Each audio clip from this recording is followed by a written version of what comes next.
सोचो अगर आप समुद्र के बीचों बीच फंस जाएं, जहां ना जमीन है ना मदद, और ऊपर से नाव पे चढ़ने का रास्ता भी गायब हो जाए, तो क्या आप जिंदा बच पाओगे? आज की कहानी शुरू होती है एक ऐसी गलती से जिसने दोस्तों की एक पूरी टुकड़ी को मौत के दरवाजे पर पहुंचा दिया। एक कपल अपनी लग्जरी यॉट पर एंजॉय कर रहा था। लड़का अपनी गर्लफ्रेंड को गोदी में उठाकर समुद्र में कूद गया, लेकिन उसे बिल्कुल याद नहीं रहा कि यॉट की सीढ़ी नीचे करनी बाकी थी।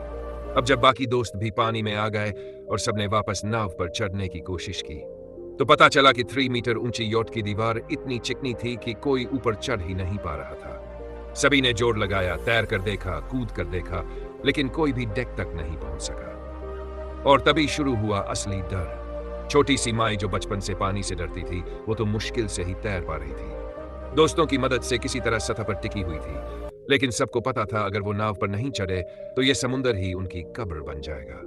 घंटों के पानी में भीगने से एक लड़की कांपने लगी थी। तभी छोटे साहब को एक प्लास्टिक डॉल्फिन दिखाई दी। उसने उसे तैरने के लिए सहारा बनाने की कोशिश की, लेकिन जैसे ही वो उस पर पैर रखती, बैलेंस बिगड़ता और वो वापस पानी में गिर जाती। इतना ही नहीं, उसने डॉल्फिन को भी फोड़ डाला। फिर नजर पड़ी लहरों में उड़ती एक झंडी पर। कई कोशिशों के बाद उसने झंडी पकड़ भी ली, पर जैसे ही जरा सा खिंचा, झंडी फटकर हाथ में आ गई। सब थक चुके थे और इसी बीच डर का दूसरा चेहरा सामने आया। एक लड़की ने अचानक चीखते हुए कहा, नीचे कुछ तैरा। सबके दिल कांप उठे। डर था कि कहीं कोई समुद्री जानवर न हो। एक लड़के ने डाइव मारकर देखा, लेकिन शुक्र है कुछ नहीं था, सिर्फ डर था। लेकिन असली झटका तब लगा जब गोल्डन हेयर वाली लड़की, जो अब तैर भी नहीं पा रही थी, उसने डूबती हालत में माई की लाइफ जैकेट छीनने की कोशिश की। उसे पीछे से पकड़कर माई को पानी में दबाने लगी। शुक्र है एक लड़के ने फौरन उसे खींचकर बचा लिया। गोल्डन गर्ल ने रोते हुए कहा, माफ करना, मैं बस बचना चाहती थी।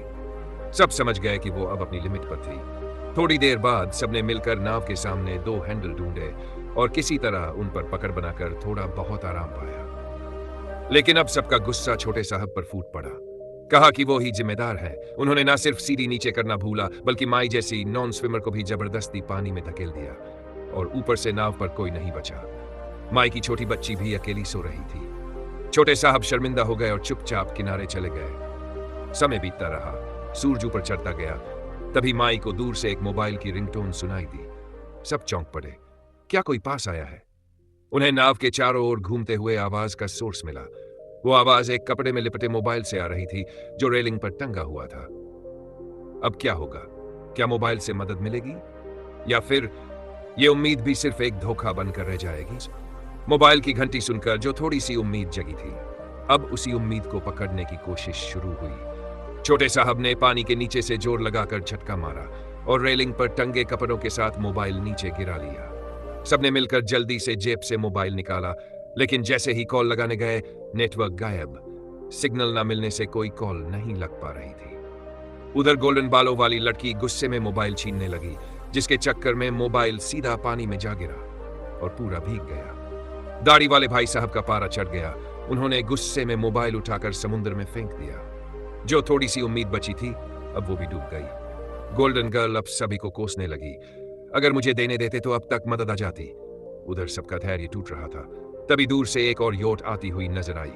सबने जोर जोर से चिल्लाना शुरू कर दिया, हाथ हिला हिलाकर मदद मांगी। लेकिन उधर बैठे अमीर साहबों को लगा कि ये लोग बस वेलकम वेव कर रहे हैं। उन्होंने भी हाथ हिलाया और फिर वहां से चलते बने।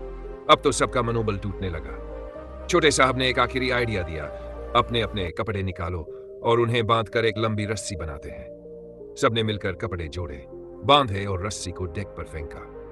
कई बार की कोशिशों के बाद रस्सी रेलिंग में अटक गई। अब चढ़ाई की जिम्मेदारी दाढ़ी वाले भाई पर आई। वो अपनी सारी ताकत लगाकर चढ़ने लगे। हर एक इंच बहुत संभल कर चढ़ रहे थे। बस हाथ रेलिंग तक पहुंचा ही था कि कपड़े फट गए और वो फिर से पानी में गिर गए। इतना पास आकर असफल होना, सभी का दिल टूट गया। इसी बीच कर्ली हेयर वाला लड़का हार मानने को तैयार नहीं था। वो नाव के चारों तरफ तैर तैर कर रास्ता ढूंढने लगा।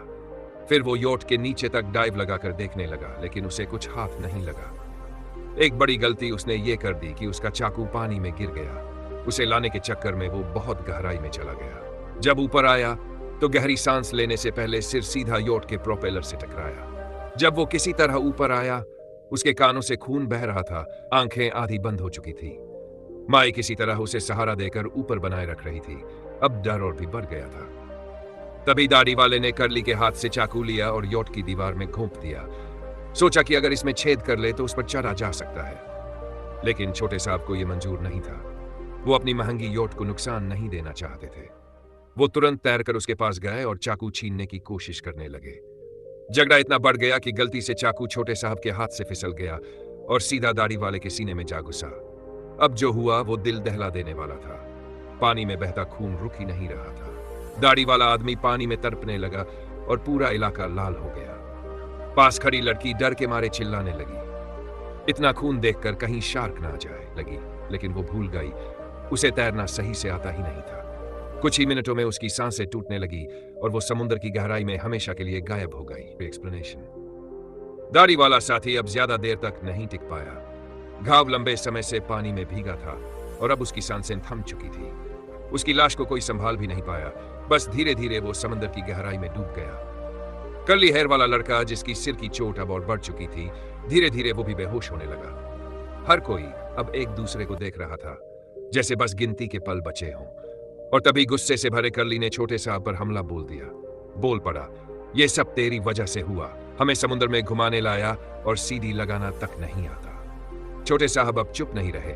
उन्होंने सबके सामने एक भयानक सच बताया।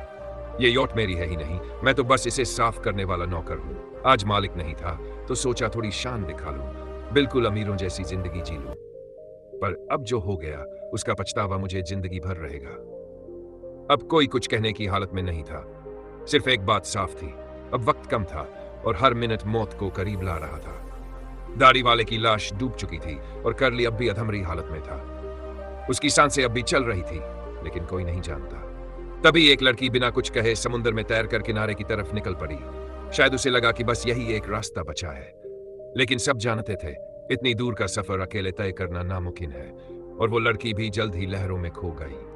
माई अब भी कर्ली को सीने से लगाए किसी तरह तैर रही थी और छोटे साहब को अचानक याद आया, दाढ़ी वाले ने पहले चाकू से यॉट में छेद करके चढ़ने की कोशिश की थी। अब उसने सोचा, अगर वही तरीका अपनाया जाए तो शायद हम ऊपर चढ़ जाएं।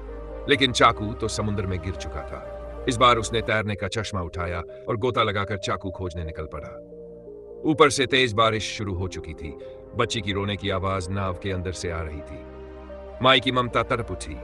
वो घायल कर्ली को नाव के सामने वाले हिस्से में ले जाकर जैसे तैसे छांव में ले गई। लेकिन जैसे ही वो बैठी, उसने देखा कर्ली अब इस दुनिया में नहीं रहा। थोड़ी देर तक वो उसे सहारा देती रही, लेकिन जब कोई हलचल नहीं हुई तो कलेजे पर पत्थर रखकर उसे किनारे सरका दिया। अब बस दो लोग बचे थे, माई और छोटे साहब। छोटे साहब अब भी समुद्र में चाकू खोज रहे थे, लेकिन कुछ हाथ नहीं लगा। तभी तूफान ने और जोर पकड़ा। लहरें इतनी ऊंची उठी कि वो सांस तक नहीं ले पा रहा था। माई समय पर वहां पहुंची, अपनी लाइफ जैकेट उसके साथ बांध ली। दोनों मिलकर जैसे तैसे नाव के नीचे लगे लोहे के हैंडल पकड़कर टिके रहे। तभी आसमान में बिजली चमकी और उसकी रोशनी छोटे साहब की आंखों से टकराई। उसे अचानक एक आइडिया आया। उसने तैरने के चश्मे का शीशा तोड़ा और उस नुकीले शीशे को योट की दीवार के छोटे से गैप में फंसा दिया। खून बहता रहा, लेकिन उसने हिम्मत नहीं छोड़ी। अब वही शीशा उनका नया सहारा था। छोटे साहब ने माई से कहा, मेरे ऊपर चढ़ो, मैं तुम्हें ऊपर पहुंचा दूंगा। माई की हालत खराब थी, बार बार गिरती, लेकिन आखिरकार उसकी उंगलियों ने डेक पर लटकी रस्सी पकड़ ही ली और छोटे साहब की पूरी ताकत जोक देने से माई आखिरकार ऊपर चढ़ने में सफल हो गई। समंदर की लहरों से जूझने के बाद थकी हारी शाओ माई जमीन पर ढह गई। थोड़ी देर खुद को संभालने के बाद वो लड़खड़ाते हुए उठी और सबसे पहले रेस्क्यू लैडर का स्विच ऑन किया, जिससे धीरे धीरे सीढ़ी नीचे उतरने लगी। वो बिना देर किए भागी और सीधा शिप के अंदर गई, जहां उसका बच्चा जमीन पर गिरा पड़ा था। वो उसे कसकर सीने से लगा लेती है और जब यकीन हो गया कि उसे कोई गंभीर चोट नहीं आई, तभी जाकर उसकी जान में जान आई।